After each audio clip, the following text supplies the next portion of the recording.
ना। ये क्वेश्चन आपका है वेरी इंपॉर्टेंट, एकदम डायरेक्ट ऐसे क्वेश्चन पूछेगा सेम टू सेम। अब इसी में हम लोग बनाते हैं क्वेश्चन, यहीं पर दीर्घ अतपरवलय बना लेते हैं। अतपरवलय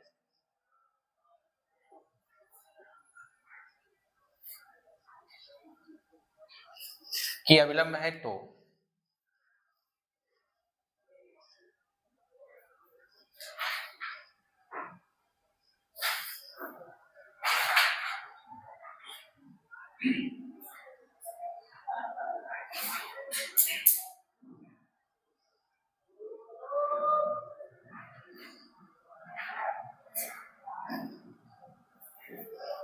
ना।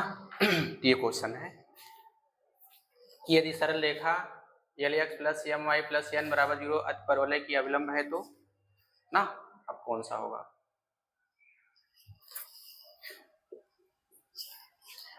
तब इसको कैसे सॉल्व करेंगे ना, इसके पहले जो तरीका लगाए वो वाला, और दूसरा क्या है एक ऐसे कर लो, एक तीसरा वाला बता देता हूं ना।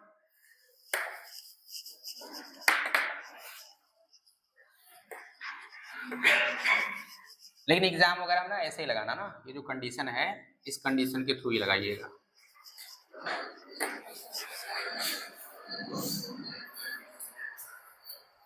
तो देखो अविलंब दिया, ये रेखा जो है इस अतपरवलय का अविलंब है, क्वेश्चन ने दिया, हम लोग तो फिर अपने से निकालें। तो अविलंब निकालने के लिए क्या चाहिए, बिंदु चाहिए ना, और बिंदु अगर मिल जाए तो फिर स्पर्श रेखा मिल जाएगी, स्पर्श रेखा मिल जाए तो अविलंब मिल जाएगा। लेकिन हम लोग स्पर्श रेखा की सहायता से डायरेक्ट अविलंब का समीकरण निकाल चुके हैं ना, हम लोग क्या करेंगे डायरेक्ट वही अविलंब का समीकरण यूज करेंगे। लेकिन बात निकालने का जो वर्किंग रूल है वही है कि स्पर्श बिंदु पता हो, उस पर स्पर्श रेखा का समीकरण पता हो, फिर उनके गुणांकों की चेंज करिए, फिर जाकर अविलंब का समीकरण मिलेगा ना। तो हम लोग उसकी सहायता से डायरेक्ट अविलंब का समीकरण फार्मूला निकाल चुके थे, तो हम लोग क्या करेंगे डायरेक्ट वो फार्मूला यूज करेंगे ना। तो माना बिंदु x1, y1 पर अतपरवलय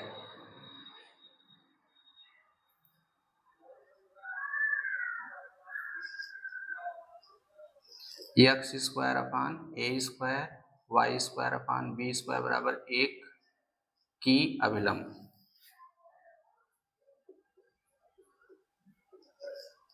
अविलंब समीकरण। तो क्या लिखेंगे, एकदम पूरा सब कुछ वही है जैसे हम लोग डेरिवेशन किए थे ना। तो क्या लगाना है x minus x1 upon x1 upon ए square minus y minus y1 upon B square, ये तो था। चलिए सॉल्व करिए इसको, इसका गुणा यहाँ कर दीजिए, इसका गुणा यहाँ कर दीजिए, इसका गुणा यहाँ करेंगे तो क्या मिलेगा x into y1 upon B square x1 y1 बट्टे बी स्क्वायर, इसका गुणा यहाँ करिए y x1 अपान ए स्क्वायर माइनस x1 y1 बट्टे, अच्छा माइनस होगा तो माइनस ए प्लस हो जाएगा, ठीक है ना। अब क्या करना है, सबको ट्रांसफर कर लीजिए, तो हो जाएगा x y1 upon B square x1 upon ए स्क्वायर माइनस ऐसे कर लेते हैं x1 y1 upon B square plus x1 y1 upon ए स्क्वायर, आता है तो कॉमन ले लो, इसको बना देते 0 कर देते हैं इसको, ठीक है। चलिए अब यहाँ लिखिएगा कि चूंकि सरल रेखा Lx My प्लस n बराबर 0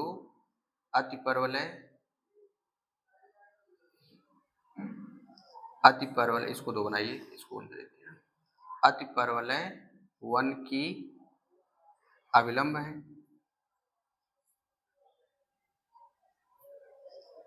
ना, 1 की अविलंब है। तो जब अविलंब है तो फिर इसके गुणांकों की तुलना या इसके से इन सब के गुणांकों का अनुपात सेम होगा, क्योंकि संपाती होता है ना, इसलिए गुणांक का अनुपात सेम होता है, अन्यथा सेम नहीं होगा। तो यक्स का गुणांक यहाँ ये है, यहाँ इतना है, तो क्या मिलेगा y1 बट्टे y1 बट्टे बी स्क्वायर बट्टे एल, जब हल कर देंगे तो क्या मिल जाएगा एल बी स्क्वायर ना। फिर यहाँ से क्या होगा, ये लिखेंगे तो x1 बट्टे एम ए स्क्वायर, यहाँ क्या मिलेगा, ये निगेटिव में है ये ऐसे है ना, तो क्या मिल जाएगा, तो मैं डायरेक्ट लिख रहा हूँ, चलेगा ना, हम कॉमन सब ले लिए यहाँ पे, ये मिल जाएगा एन ए स्क्वायर बी स्क्वायर है ना। हम इसको पूरा सॉल्व कर दिए ना, x1 y1 कॉमन ले लिए, एलसीएम ले लिए, इधर उधर हुआ, फिर बट्टे में आएगा, फिर बट्टे का बट्टे में भाग होगा, गुणा हो जाएगा।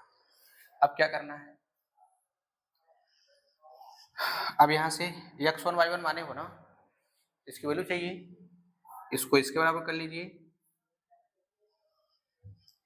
अब इसमें देखो x1, अच्छा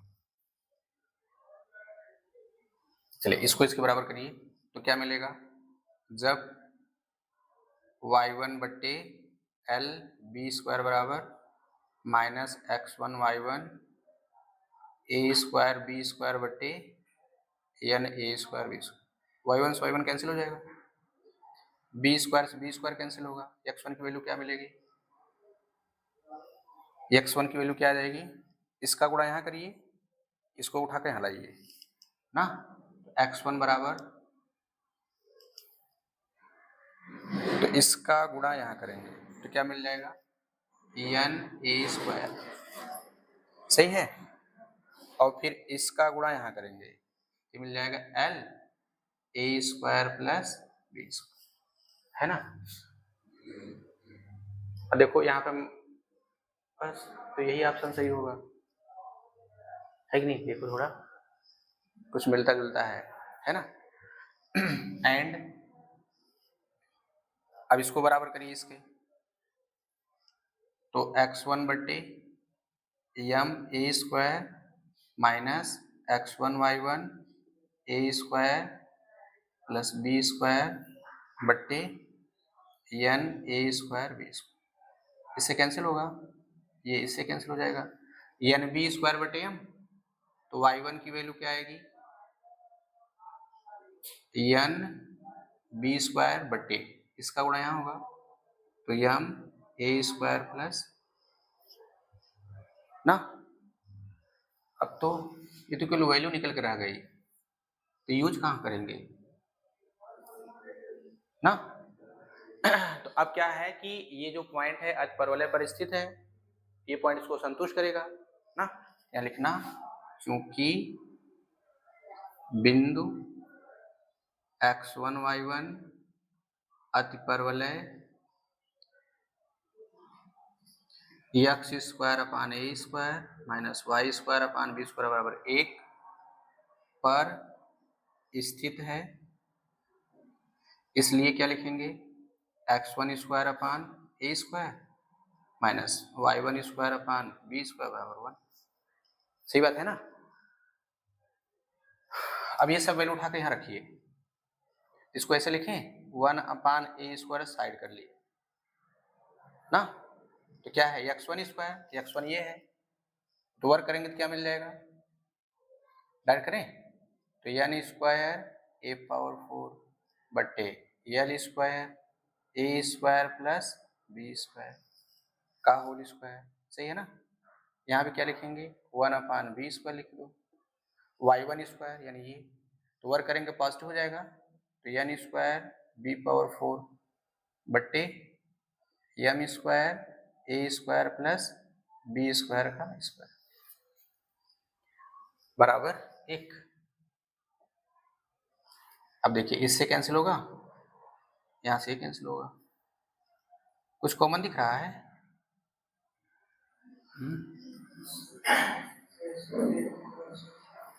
यहाँ देखिए एन स्क्वायर अपान ए कॉमन ले लीजिए, तो एन स्क्वायर अपान ए स्क्वायर प्लस बी स्क्वायर का होल स्क्वायर कॉमन हो गया, तो यहाँ क्या मिलेगा ए स्क्वायर अपान एल, वहाँ मिलेगा B square upon M square is equal to 1, उल्टा नहीं हो जाएगा ना, तो क्या मिलेगा, ये मिल जाएगा आपको a square upon l square B square upon M square, ये हो गया a square plus B square का होल स्क्वायर बट्टे एन स्क्वायर ना। अगर ये सब उत्तर याद रहेंगे तो क्या फायदा है कि नहीं, तुरंत टिक कर लोगे ना। हाँ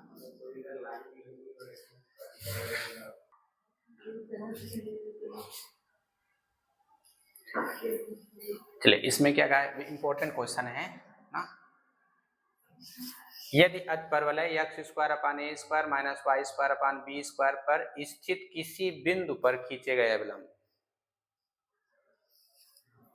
तो पहले अवलंब खींचिए।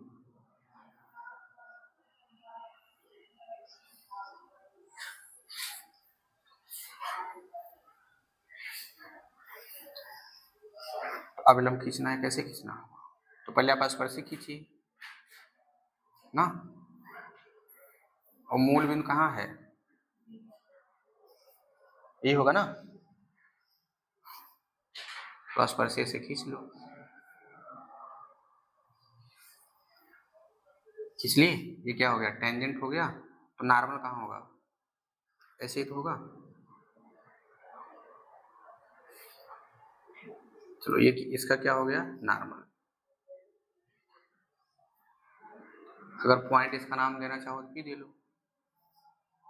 अब इस सेंटर सी से ना लंब खींचिए, तो लंब कैसे खींचोगे,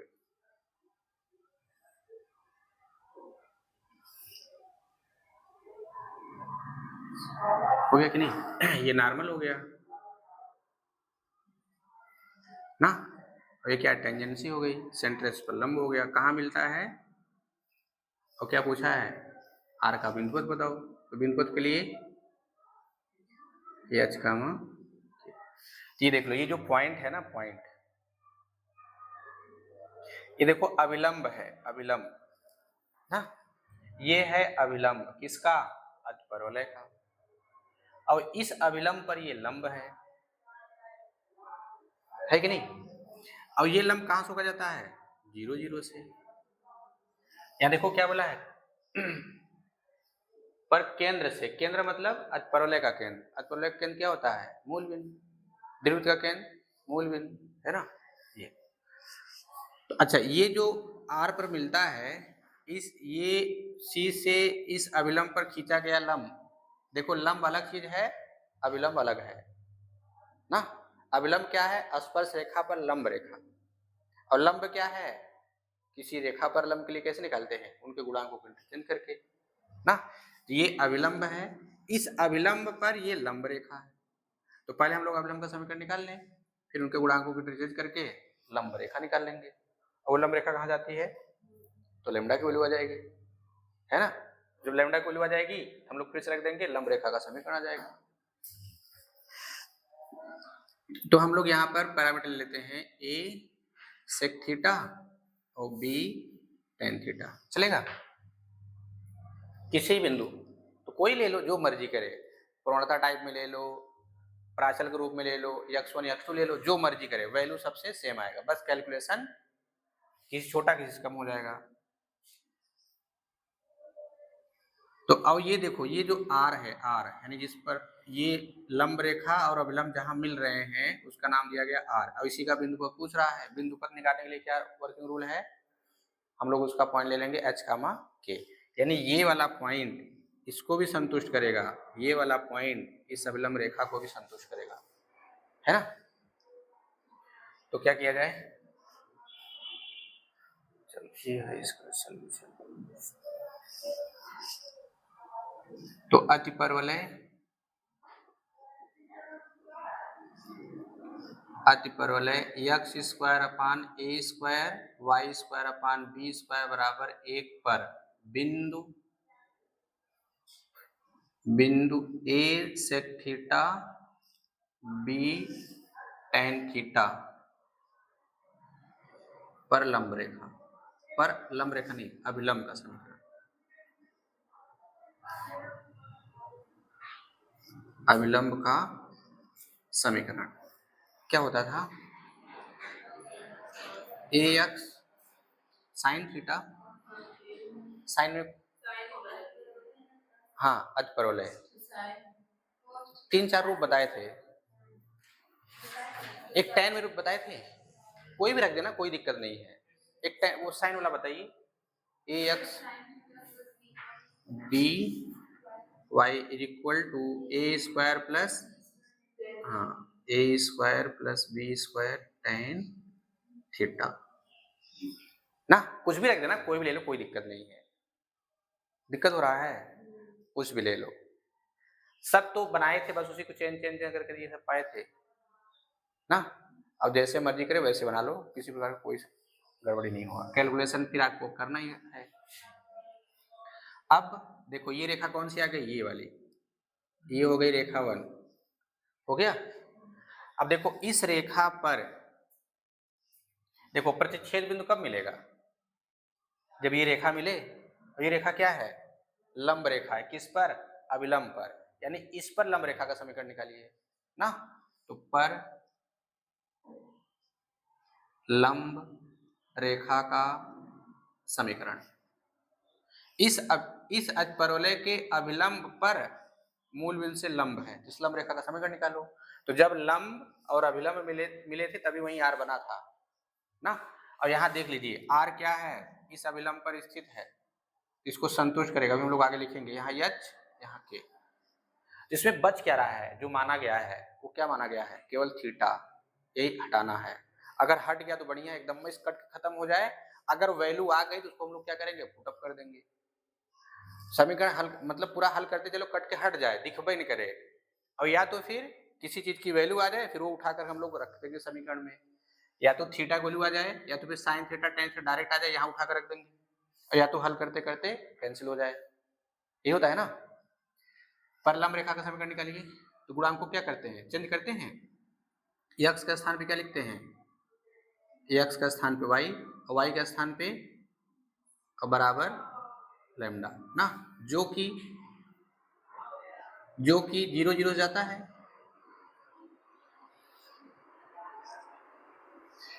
ना यहाँ डायग्राम बनाने के बाद पता चल रहा, देखो 0 0 जा रहा है, यानी ये जो I है ये कौन सी है, चलो इसको हम लोग बना देते हैं 2, ये हो गया 2। बताओ ये जो लंब रेखा 2 है मूल बिंदु जा रहा है कि नहीं, तो संतुष्ट करेगा, रख दो यहाँ 0, ये भी हो जाएगा 0। तो 0 - 0 बराबर लैम्डा, तो लैम्डा बराबर 0, इसलिए लंब रेखा का समीकरण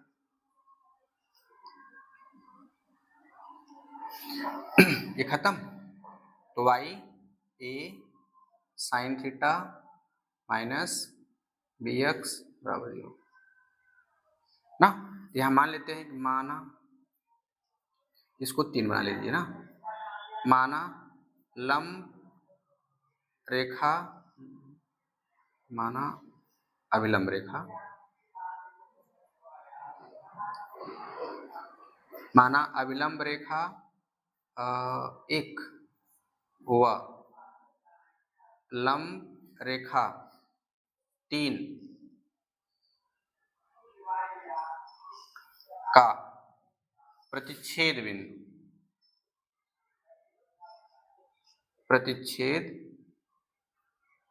बिंदु R H, K ना।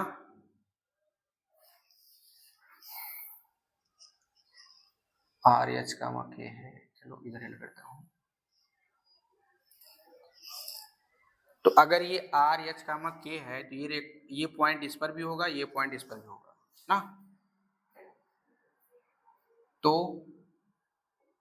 समीकरण 1 से क्या लिखेंगे, a h sine theta b k, ये हो गया a square plus B square tan theta, समीकरण 4 बना लो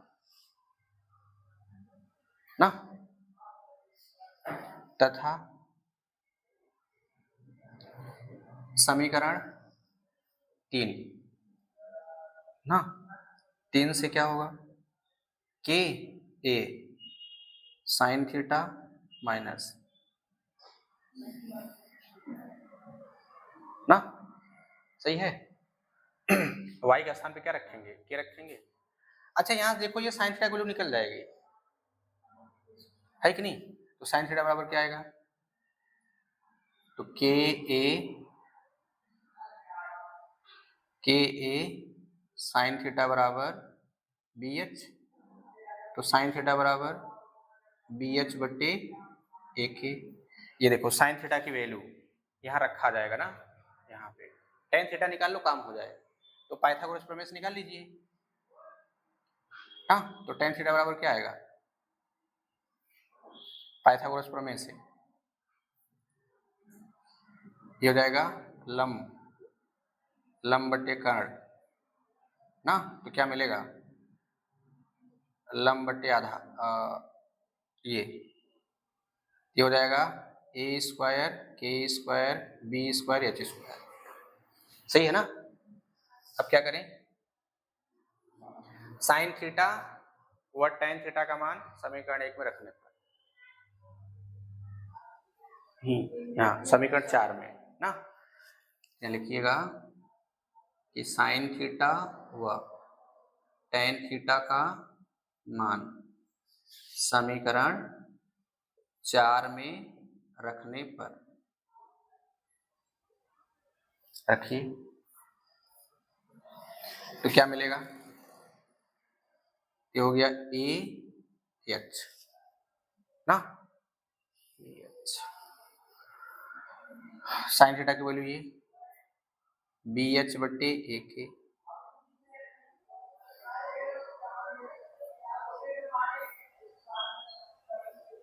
plus B Y is equal to A square plus B square, tan theta की वैल्यू रखिएगा, तो बी एच बट्टे करड़ी में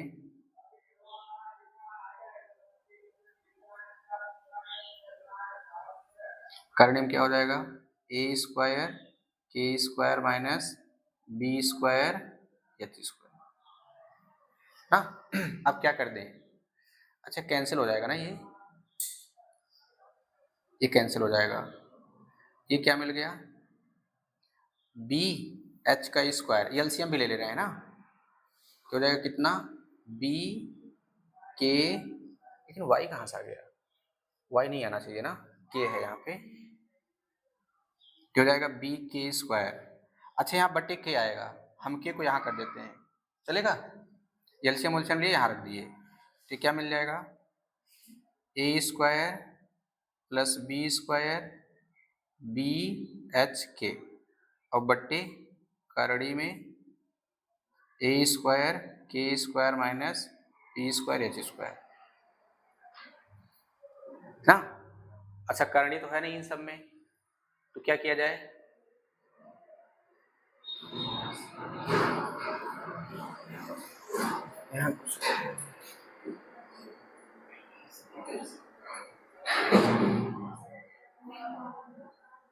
बी कॉमन ले लें, अच्छा कैंसिल भी हो जाएगा ना, अच्छा हम लोग यही कैंसिल कर देते हैं, चलिए यही कैंसिल कर दो, ये कॉमन लेकर के यहाँ से कैंसिल, अब ठीक है, अब तिरक गुणा कर लीजिए, तो क्या मिल जाएगा, ये आपको मिलेगा एच स्क्वायर के स्क्वायर करड़ी में ए स्क्वायर के square minus B square H square बराबर A square plus B square और बी एच के, हाँ अच्छा ये एच के रहेगा ना। अब वर्ग कर दीजिए, वर्ग करने पर, अब वर्ग करके एच और के के स्थान पे एच के बराबर एक्स, के स्थान पे वर्ग दीजिए, तो क्या मिल जाएगा, ये हो जाएगा X square plus Y square का होल स्क्वायर, यहाँ रखेंगे तो क्या होगा A square Y square minus B square X square, और यहाँ क्या मिलेगा, यहाँ आपको मिल जाएगा ए स्क्वायर प्लस बी स्क्वायर, ये हो जाएगा एक्स स्क्वायर वाई स्क्वायर।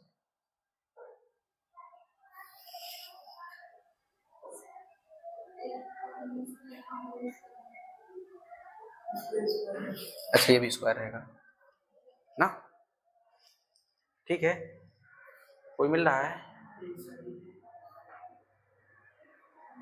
ना, अच्छा यहाँ भी होल स्क्वायर रहेगा, ठीक है ना। लंबा है,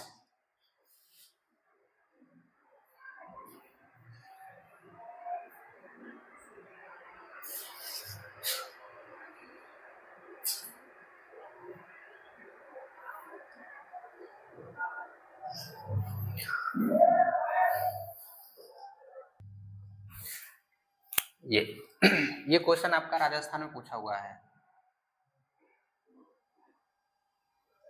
ये पूछा था आपका राजस्थान में, राजस्थान टेस्ट टीम था 2015,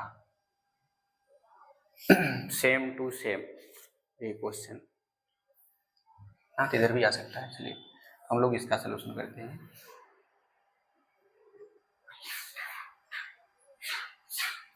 इसमें कहा क्या रहा है, इसमें क्या कर रहा है कि बिंदु इतने पर अभिलंब, बिंदु इतने पर अभिलंब पुनः परवलय के बिंदु में मिलता है। अब परवलय कौन सा दिया है, अब परवलय तो कुछ दिया नहीं है, तो क्या मान के चलोगे 4x वाई स्क्वायर बराबर 4x, है ना। तो क्या करेंगे, पहले इस बिंदु पर अभिलंब निकालेंगे। अब जो अभिलंब खींचेंगे, ऐसे खींचते जाओ अभिलंब, वो जा करके परवलय के इस बिंदु पर मिल जाता है। तो जब मिलने का मतलब क्या है कि वह अभिलंब इस बिंदु से होकर जाएगा, तो गणितीय भाषा में क्या होता है, ये वाला पॉइंट उसको संतुष्ट करेगा, जैसे रख देंगे ना। तो परवलय वाई स्क्वायर बराबर 4x पर बिंदु AT1 स्क्वायर कामा 2AT1 पर अभिलंब का समीकरण या पर अभिलंब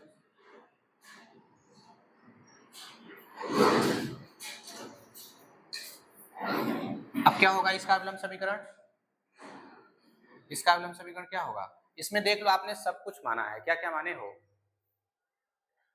अच्छा क्वेश्चन में A और T दिया हुआ ना, यहाँ पर हम लोग ये तो क्या बनाएंगे y माइनस, अच्छा फॉर्मूला लिख दूं, माइनस y1 बटे 2a x minus x1, formula रट डालिए, जरूरी नहीं हमको भी याद हो, जरूरी नहीं है ना, लेकिन मैक्सिमम फार्मूला आपको याद रहे पूरा का पूरा। अब इसमें क्या होगा x1, ये होगा y1, तो y माइनस y1 यानी 2at1 यानी 2at1 बटे 2a x minus at1 square, देखिए 2 कैंसिल हो जाएगा, तो y minus 2at1 minus t1 x minus at1 का स्क्वायर लिख देना, जो कि बिंदु किससे, ये at2 स्क्वायर 2at2 से या में, ऐसे लिखिएगा, में जैसे लिखा हुआ ऐसे लिख दीजिए, में मिलता है। अब में मिलता है से होकर जाता है, सबका मतलब वही है ना, या पर स्थित है। अब ये x ये y रखिए, 2at2 2at1 माइनस t1, ये हो गया at2 square minus at1 square. A common है, दो भी कॉमन है ना। अच्छा इसमें 2a कॉमन है, t2 माइनस t1, यहाँ से a कॉमन है, तो t2 square minus t1 square, इससे कैंसिल, ये वर्गांतर बन जाएगा ना, ये वर्गांतर बनेगा, हमने लिख दिया t2 माइनस t1, ये लिख दिया t2 प्लस t1, ये कैंसिल हो जाएंगे, होंगे कि नहीं, कब, हाँ अगर t1 बराबर t2 हो गया तब क्या होगा, नहीं तब क्या होगा, हाँ ये पॉइंट और ये पॉइंट अलग अलग नहीं, दोनों पॉइंट एक ही हो जाएंगे, है ना। ये 2 बराबर क्या आ गया, यहाँ ये बचा है ना, क्या मिला,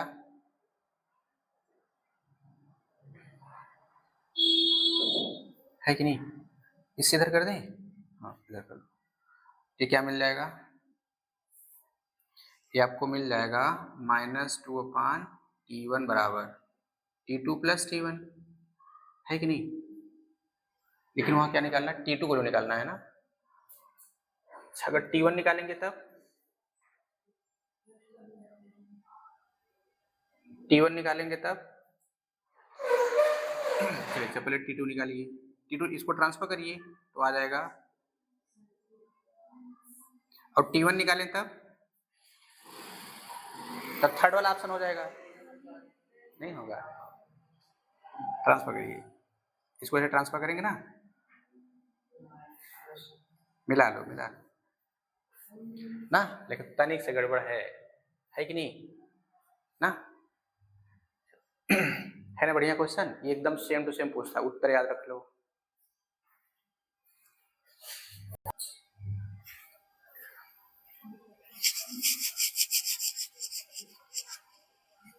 देखो फार्मूला सब याद हो, बेसिक कंसेप्ट पता हो ना, उसके बाद क्वेश्चन का लैंग्वेज समझ में आ जाए।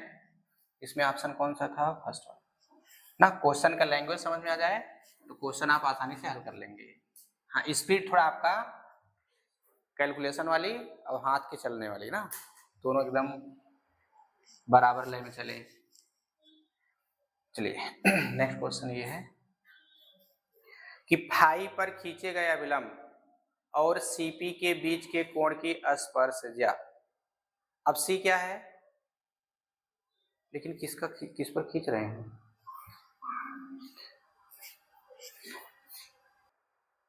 इसका ना डायग्राम था, डायग्राम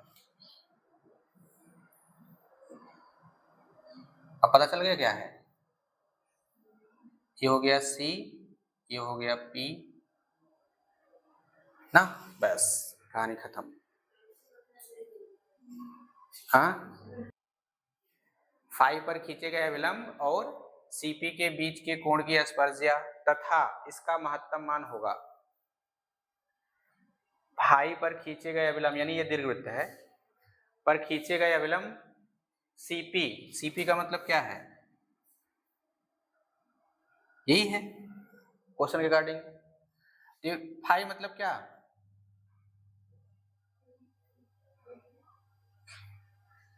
अच्छा एंगल हो गया, तो फिर पॉइंट क्या आएगा, चलो फाई का मतलब एंगल हो गया, थीटा मतलब वो भी एंगल, और क्या बोलते थे, हाँ प्राचल। चलिए ये हो जाएगा A cos phi B tan phi ना। तो क्वेश्चन में डायग्राम दिया हुआ था, पी और सी इतना दिया था, बाकी कुछ नहीं दिया था ना।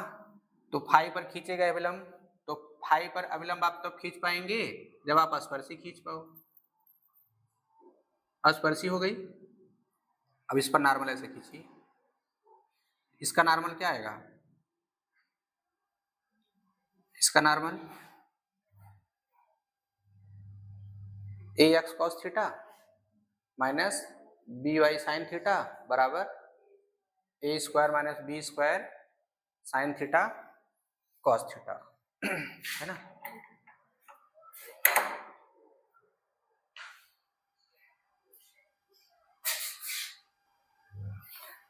समझिए कि नहीं। अब यहां से इसका नॉर्मल निकालिए,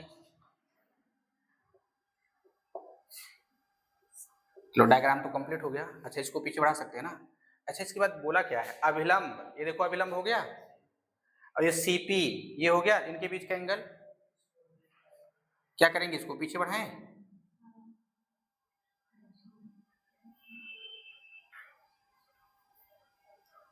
ना। अच्छा सेंटर क्या हो जाएगा तब, 0,0। खींचे गए अभिलंब और सीपी के बीच का कोण, इसका मतलब क्या है कि इस अभिलंब की पूर्णता निकाल लो। हम लोग ऐसे नहीं पढ़े, दो रेखाओं के बीच का कोण याद है कैसे निकालते थे, अगर उनकी पूर्णताएं पता हो तो m1 अंतर m2/1 प्लस m1 m2 बराबर tan थीटा करते थे ना। यानी इसका पूर्णता निकाल लीजिए और फिर इसका पूर्णता निकाल लीजिए। इसका पूर्णता कैसे आएगा, एक बिंदु यहाँ एक बिंदु यहाँ, तो दो बिंदु को मिलाने वाली रेखा की पूर्णता है ना। और पहले इसका नॉर्मल निकाल लीजिए, तब काम क्लियर हो जाएगा। और देखो फाई दिया हुआ है, फाई आपने माना नहीं है, फाई के अकॉर्डिंग क्वेश्चन दिया है, फाई के अकॉर्डिंग हमको पॉइंट मिल गए, यानी इसमें आपने कुछ माना, कुछ नहीं माने हो, है कि नहीं? तो निकाले यहाँ पे, तो फाई पर दीर्घवृत्त यक्स स्क्वायर अपान ए square Y square upon B square बराबर 1 पर अविलंब का समीकरण। अविलंब का समीकरण क्या होता है? अविलंब का समीकरण A X cos phi minus B Y sine phi बराबर, अच्छा यहाँ साइन रहेगा, चलिए ये हो गया साइन, ये हो गया कॉस, ये साइन फाई कॉस फाई ना। अब इसकी पूर्णता निकाल लीजिए। पूर्णता कैसे निकालेंगे? सबको ट्रांसफर करिए, इसको उधर ला दीजिए, इसको उधर, तो क्या मिल जाएगा? B Y cos phi A X sine phi minus A square B square sine phi cos phi, divide कर दीजिए, तो Y is equal to A sine phi B cos phi minus A square B square sine phi cos phi और बट्टे B cos phi. तो इसलिए m क्या मिल गया? इसलिए प्रवणता यम कह दें या फिर ऐसे कह देते ना, यम एन चलेगा ना, स्लोप ऑफ नॉर्मल। तो क्या मिल गया? ए अपान बी tan फाई। अब क्या निकालें? तथा सीपी की पूर्णता,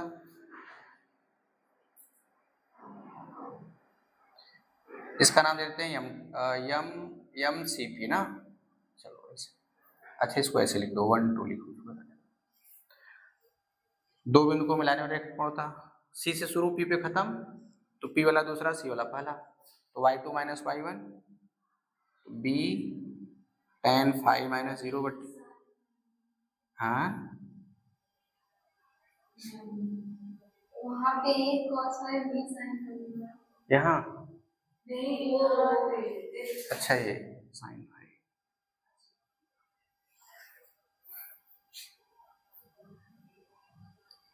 और फिर क्या होगा?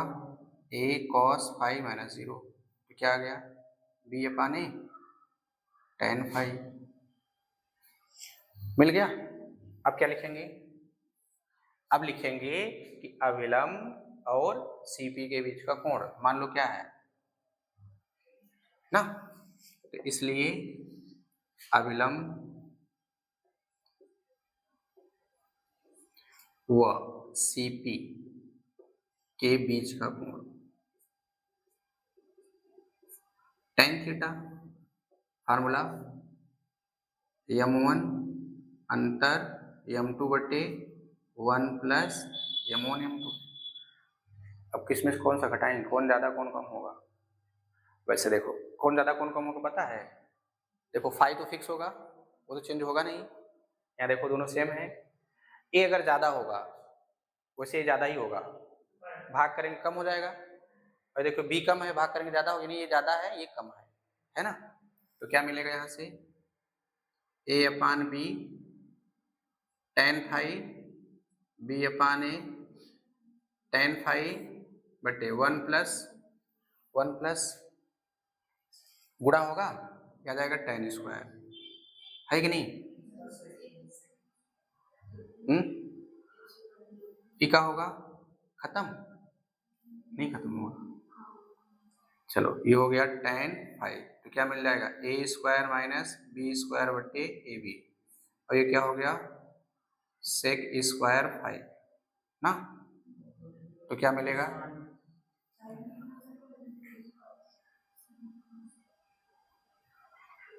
हो जाएगा क्या?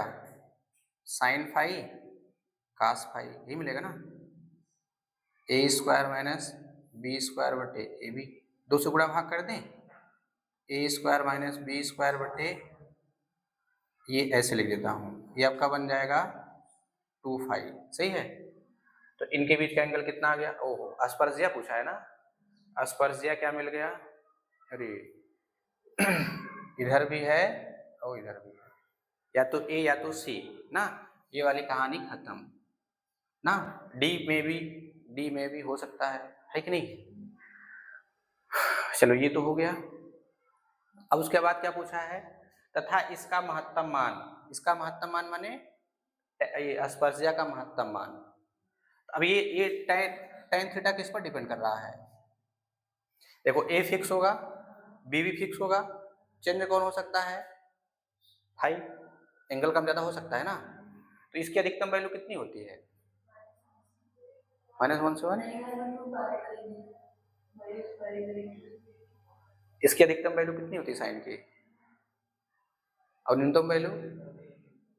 हाँ अभी रंजीत होता है ना। चलो ऊपर चलते हैं, ऊपर चलिए ऊपर। यहाँ लिखिएगा कि tan थीटा महत्तम होगा, tan थीटा महत्तम होगा